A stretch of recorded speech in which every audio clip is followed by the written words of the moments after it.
we're actually talking about something slightly different here now, which is fascinating to me. It's a topic that I think is great. I'm very much looking forward to hearing more about.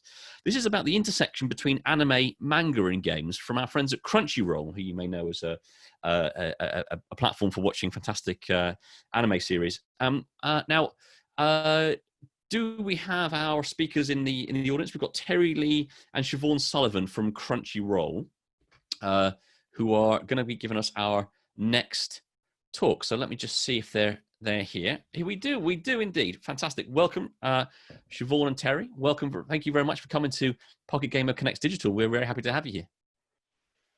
Oh, thank you so much, Dave. Excited to talk to you guys. Great. Well, look, I'm going to recede into the background now and let you folks carry on.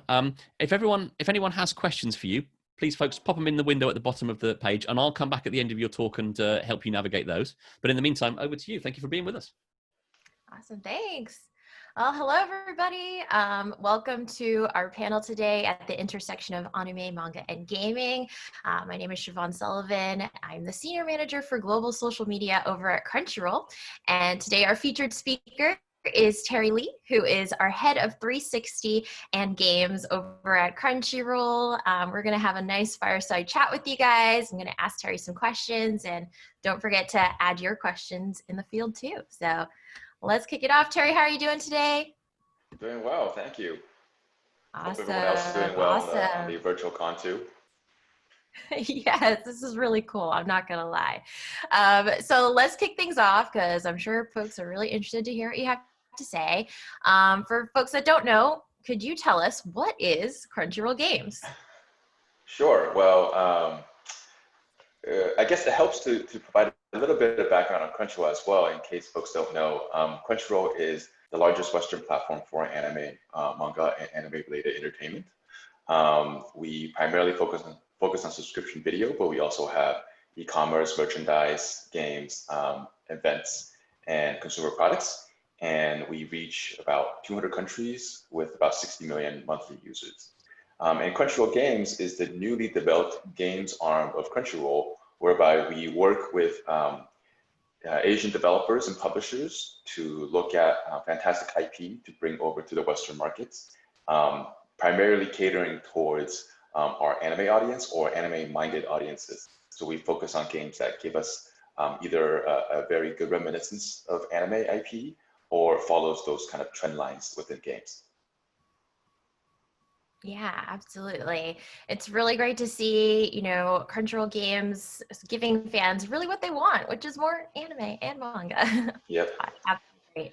And so speaking of that, could you describe in more detail, Terry, just, how that overlap came to be and how Crunchyroll overlaps with gaming and specifically with other broader industries?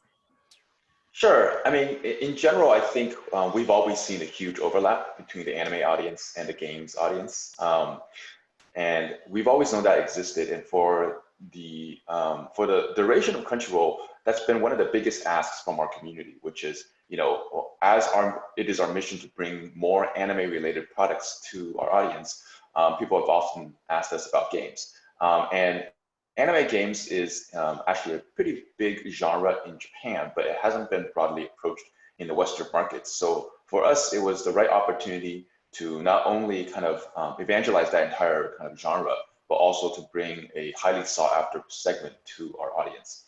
And I think for us, being in the media space, oftentimes it is quite challenging to get into a completely different space such as games. It is actually quite substantially different, but because we're very audience focused, we consider ourselves less as a pure media company as much as an anime company, and it just made a lot of sense for us to tackle all things anime. So we actually are focusing a lot of efforts around figuring out the right games and the right products to bring over to the fans in the West. Yeah, absolutely. That's the really cool thing about the anime community is that there's so many subgenres within it. Yeah. Folks that like action, folks that like romance, and there's a game out there for every single type of fan, which is really cool. Exactly. And so, how can, your like love of manga or anime, our fans, like, how does that boost a gamer's experience? How does that make, playing our mobile games even better? Yeah, I mean, that's actually a great question. I think one of the reasons we even got into this is because, people who really like anime have a deep desire to get involved with the universe, learn more about the storylines, the narrative, and learn more about the character backdrops. And oftentimes, a 26 episode or even long multi-season show develops one aspect of that story, but there's an entire universe built behind the anime IP. And games is a good way to not only explore some of the often looked over elements within the anime, but it serves to amplify the story. And because most games these days, especially the mobile games, are serviced around ongoing live operations, there's an opportunity for the IP holder and the developer to keep adding additional storylines or additional elements that really enhance the overall IP to the game, so that in a way fans can live the kind of experience past the actual anime season. And in a lot of other cases, we see animes that have multiple seasons, they use in-game content as a good segue between season 1 and season 2 and so forth, to sort of re-engage and constantly keep the fans kind of engaged throughout the entire experience, so that there isn't a drop-off period during the off-season of the anime. So it kind of works really well in tandem. Absolutely. Yeah. It's, nice for a fan to get those little nuggets of, to fill in the world building that the anime or the manga has already set up for them. Actually, Terry, could you tell us a little bit more about like collaborations and how that could also, boost a gamer's experience when it comes to mobile gaming? Oh yeah, that's actually one of the most interesting elements of anime games, which is that uh, we, because of the unique place that Crunchyroll sits, like we see and we talk to a lot of different IP holders and a lot of different studios across the industry. And so oftentimes where we see like strong fan interest in different IPs and crossovers, it's an opportunity for us to bring to the table or suggest to the IP holders specific ways to collaborate and bring unrelated IP into kind of the same game world and game experience. Now, obviously, not all of that is canon, right? To not disrupt the storylines, but it's a very interesting opportunity where you can potentially see characters from two very different shows interact with each other in a new narrative, and that's something that is largely not possible or not easy to do in the actual anime show, right? Because they have their own storylines, but you can imagine a match 3 game or RPG game have multiple IPs cross over, and in fact, we've done a lot of this in the games that we've published. In the various games that we've done, including Danmachi Memoria Phase and Grand Summoners, we've strived to help bring a lot of other anime IP into those games to kind of deliver this fully encompassing immersive experience across multiple IPs. Yeah, very cool. I really love seeing the collaborations because, like you said, it's awesome to see characters that you just would never imagine to interact, like having conversations, and it's kind of like the fangirl or the fanboys unleashed. I definitely was also really happy to see, a collaboration with our own mascot, Crunchyroll Hime. So like, Terry has described, there's just endless possibilities when it comes to, how we can have different IPs. Yeah, it's funny because when we did the Hime collaboration, our mascot into some of these games, it opened up for the first time this huge aspect of our community who we realized really have a really strong opinion about like how Hime should be presented, and they have such a passion for it that we were like, hey, this is a great opportunity for us to like really understand how Hime influences and impacts our user base beyond just being an image, right, or beyond just being a mascot. So it was an interesting learning opportunity as well. Yeah, it was really cool having to develop her powers and her strengths in the game. Right, relative to other characters. Like I, of course, wanted to make her much stronger, but everybody else did not really like that. Yeah, can't get everything we want, but that was a really great experience, and does certainly highlight like how within the anime community there's so many different factions. That's right. People that are fans of individual characters, series, and within that there's just so much potential about how we can deepen that experience, but also have them enjoy the game and have a good time. So kind of continuing on there, of course, we've talked about the appeal of mobile gaming to the anime community, but is there a desire to go beyond mobile games, other kind of games? Certainly, we've certainly thought about it. We've explored doing games across the PC platform, primarily publishing through Steam. We've also explored console games and browser games. I think today we primarily focus on mobile because most mobile games are easier to make into free-to-play, and we want these IPs and these anime games to reach as broad of an audience as possible, because part of the goal is to bring that kind of experience to all of our fans, right? And so, having that broad availability and the ease of access through the mobile devices, I mean, almost everyone has a mobile phone, is what appeals a lot to, our kind of mission statement. And so I think for the foreseeable future, we'll probably still focus on mobile games, though we will take some considerations into the other platforms on a case-by-case basis. Got it. Yeah, absolutely makes sense. There's a wild, wild world out there, a lot of games. That's right. And so, That's right. part a lot of Crunchyroll, devices, a lot of games. Yeah, so many anime games, but I know part of, Crunchyroll Games is finding, what is the game that our audience is really going to enjoy. So absolutely, sounds good. And then talking about Crunchyroll Games a bit more in terms of differentiation, how does Crunchyroll Games differentiate itself in this global market? A few ways, I think. I mean, when it comes down to in terms of like the games that we publish, of course, it has a heavy lens toward anime genres, but really in terms of how we try to differentiate ourselves as more of a publisher or even a player in this space, a big part of what we're trying to do is stem from the user side, right? And I think I probably talk about this more than any other point, which is that, when you're developing a new game or you're bringing a new game from one market to the other, one of the most challenging aspects is to build the right audience of fandom for that game, right? Whether you have to do it through community or through performance marketing, any of these other tactics. The unique vantage point that Crunchyroll has is that it already has a massive user base across our video platform, and its audience is already primed for a lot of this IP. So a big part of it is for us to figure out how to weave the game in narratively into our overall experience, and not necessarily having to educate them on exactly what this IP is, right? So there's already a base that's seated and well amped up and excited. And so that's sort of the way that we try to reposition the way that we publish the game. It's less about blasting out marketing and getting people aware of the game as much as building kind of like a community experience, using our great audience development mechanisms to kind of teach the overall kind of storyline and mechanics so that fans who are already familiar with the IP can feel connected to the game. And so it really changes the way that we think about game publishing to be more kind of personalized and community oriented and less marketing heavy. Mm-hmm. Yeah, absolutely. Obviously, from the social media side of things, it's been really great to see a community develop.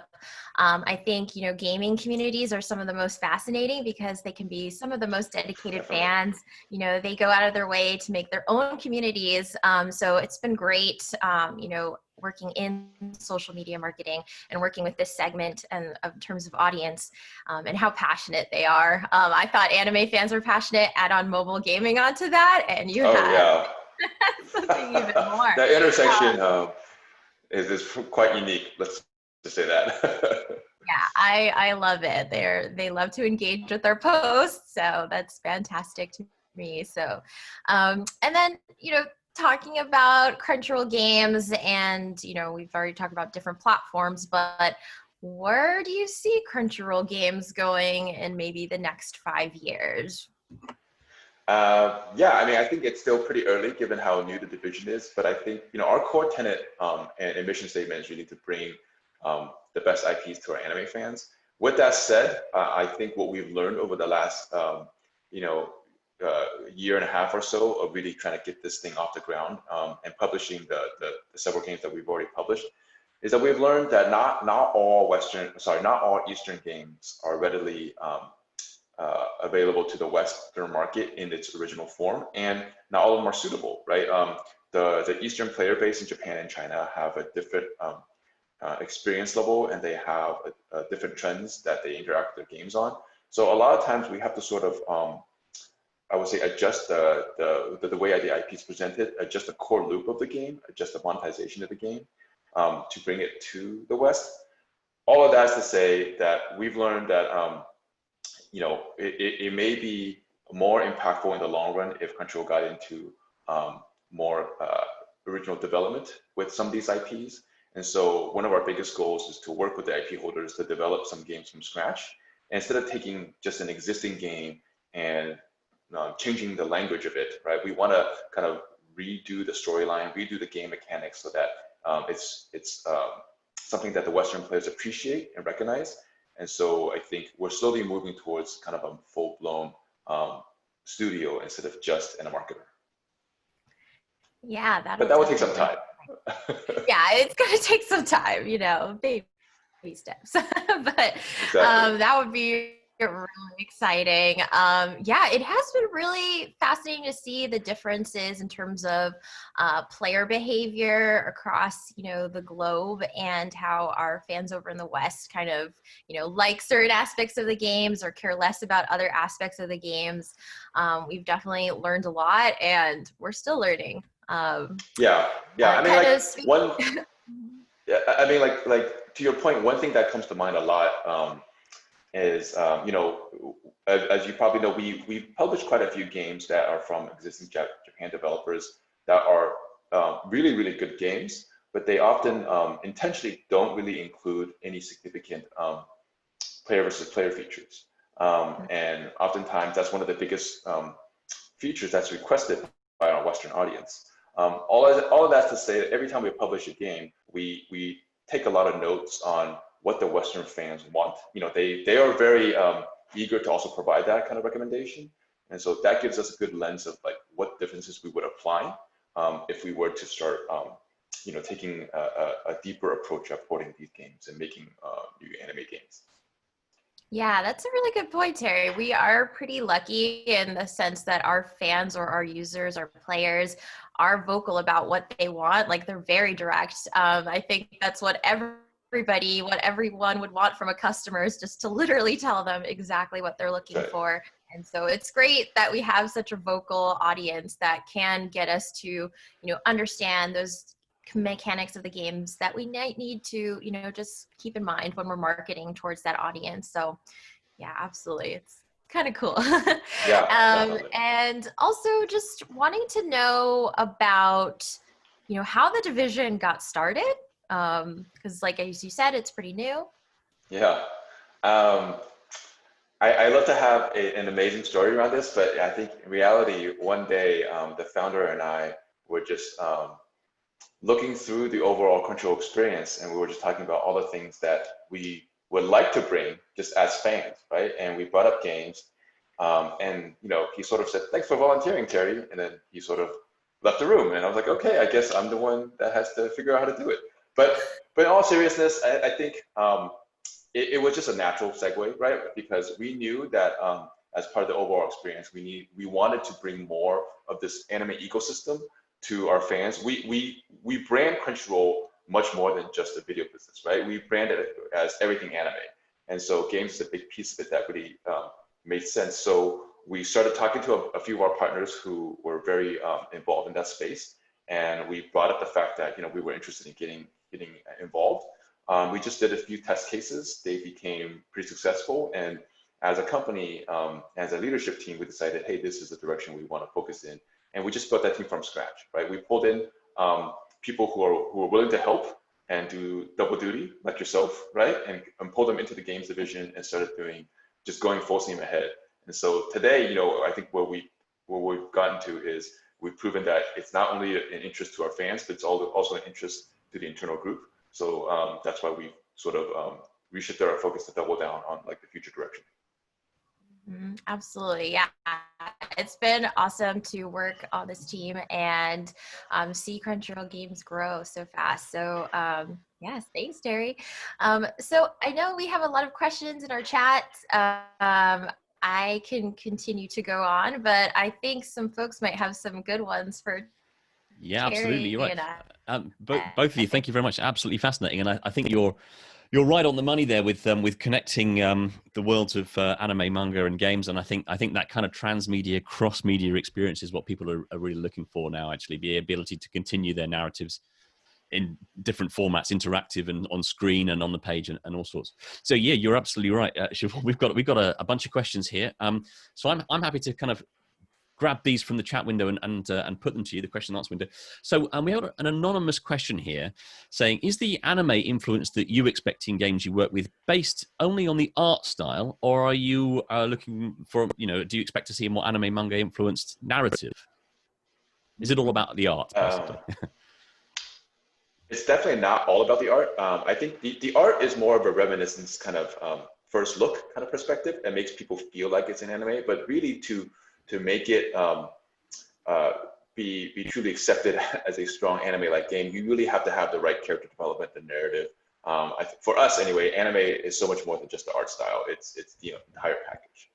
I don't know if you have more to add, Siobhan. Yeah, no, I mean, our fans are really interested in art style. Oh, I think I've lost you there, Siobhan. I don't know whether that's... Did you cut out? Yeah, I think you've frozen there, Siobhan. I'll give you a moment just to see if Zoom catches up with you. It's really, really important. Am I back? You are back. You are back. You're back, yes. Yeah, okay. Okay. Cool. Oh no, I'm a little unstable, so you guys might need to go on to the next question. But essentially, I was chiming in that yes, art style is very important to our fans. But as Terry said, really at the end of the day, they're there for the characters, they're there for the story and the narrative. That's also a part of it. Yeah, absolutely. And on that note, actually, when you're choosing what games to develop, are you looking only for well-known IPs, or are you open to starting new anime-influenced game intellectual properties? Definitely both. I mean, in fact, as part of our kind of goals this year, Crunchyroll is getting involved in a couple of, I would consider, more original IPs that are anime influenced or anime inspired, but not based on an existing manga or anime title. And so that's an area that we want to actively explore, because it is about kind of using games and to build sort of like a new narrative instead of just relying on existing IP.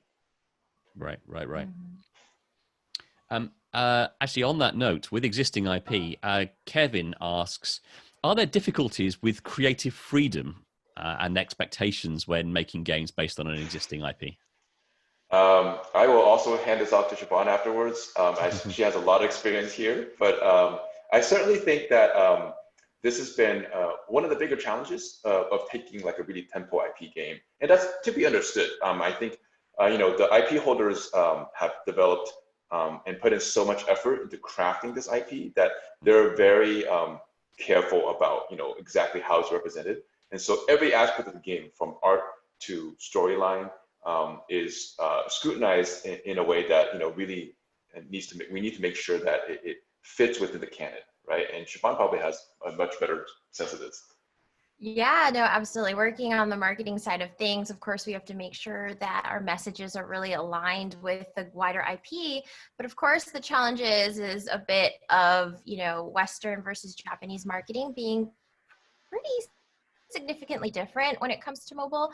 And so sometimes we just have to have conversations with our teams just so that they understand different approaches that might be different from what they typically see out in Japan and over in Asia. But it's been cool too, because we've been able to expose them to different types of, social media marketing initiatives and events and other things like that, things that they've just never seen before. And once they are exposed to it, they are big fans of it many times. So it's been cool to see the blend of, Japanese marketing and Western marketing kind of come together with Crunchyroll games. But yes, it is a challenge. Approvals take a long time, and so we are very careful and thoughtful about what we do select to put out there. Yeah, no, that's interesting. I can imagine that approval is important, and rightly so. When you have a property that's much loved, you want to get it right, don't you? And people, and the owners want to get it right. So Daniel has a question here. He says, talking about providing more information to the audience, how effective do you feel is using anime series to flesh out game worlds? And to the example he gives is with the Danganronpa series, where they have an anime season split into two. One half supplying a backstory to the characters in the second installment, as well as the primary antagonist, while the second half provides a continuation of the then current storyline in the games instead of developing another installment. I hope that makes sense. The core question there is about how effective anime series are at fleshing out the game worlds. I mean, I think it sort of depends on where the IP originates. If you look at some of the more, well, if you look at across the spectrum, the really successful anime or anime-inspired games, you know, most of them do stem from the manga and then the anime IP first. And so by the time they get to the game, a lot of the backstory is fleshed out. That being said, there are several games, several animes that are based off successful games. Like the games came out first, they built a huge audience, and then the studio decided that it's worthwhile, to Daniel's exact point, producing an anime to flesh out the stories that the game itself may not cover, especially some of the side characters. And so I think it certainly can be useful. We just don't see it that often, but it's certainly doable. It's been proven that it can be done, at least in Japan. And so we're looking at doing some of the same things in the US as well. Right. Wonderful. We actually, we've got a few minutes left, and we've got more questions. People are still asking, so I'll carry on. So anime and manga is seen as a niche, not mainstream, perhaps by some people, but it has been everlasting. It's very successful, and the fans are very passionate and very demanding. So, what are the main aspects that you realize you need to be careful about when choosing the best games for your audience? Yeah, that's actually something that we've discussed internally quite often. I think when we first started the division, we were focused primarily on what IPs hit home the most with our fans. But over time, we really narrowed it down to, it's got to be a really good game in and of itself. Like the core loop, the overall game experience, independent IP just has to be really everlasting and fun to play. And so we at the end of the day, we still consider our efforts kind of the game first, the IP second. Siobhan, you might have more to add to that as well. Yeah, no, absolutely. It has been really amazing to see how, anime has continued to rise in terms of popularity and is becoming less niche.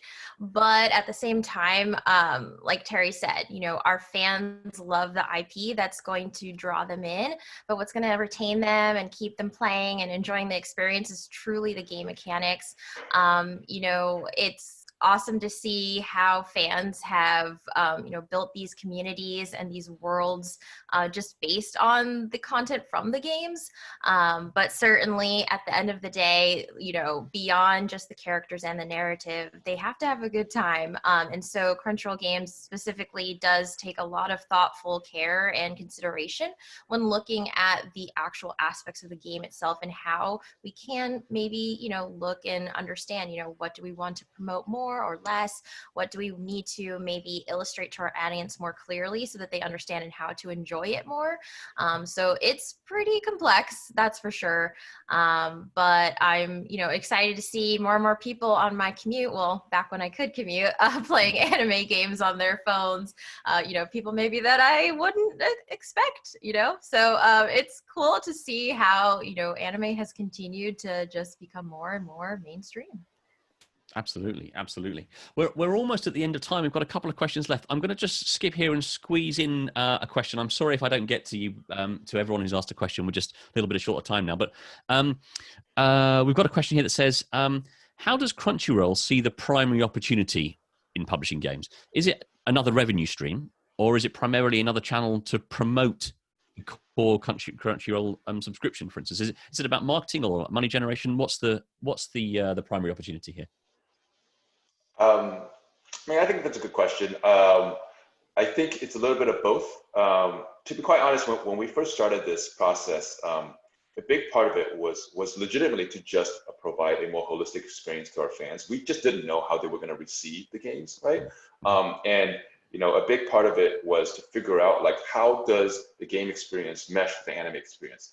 I think in the last year and a half, after we've seen some of the initial learnings, our forward-looking goals are probably twofold. One is to develop games into a pretty viable kind of revenue pillar for the company, right? It has to be a pretty substantial division where we're able to invest into original projects and new IPs. And the second is really to sort of cultivate a broader experience with the IP holders and the overall landscape back in Japan, right? Like Crunchyroll has gotten involved quite a bit into working with IPs from scratch, investing into anime, working with studios. And this adds another layer that we want to work with, not just the anime rights, but also the merchandise rights, the game rights. So it's much more about a holistic experience, more so than the individual Crunchyroll brand itself. Yeah, no, that makes sense. Absolutely, absolutely. Well, look, unfortunately, we're going to have to stop there because we're out of time. We did have another question there, and what I'm going to suggest is that if anyone has questions, maybe they look you up in the meeting platform that we have, and maybe send you some questions through there. But I want to give a round of applause. You're going to have to imagine it coming from everyone else who's in the room.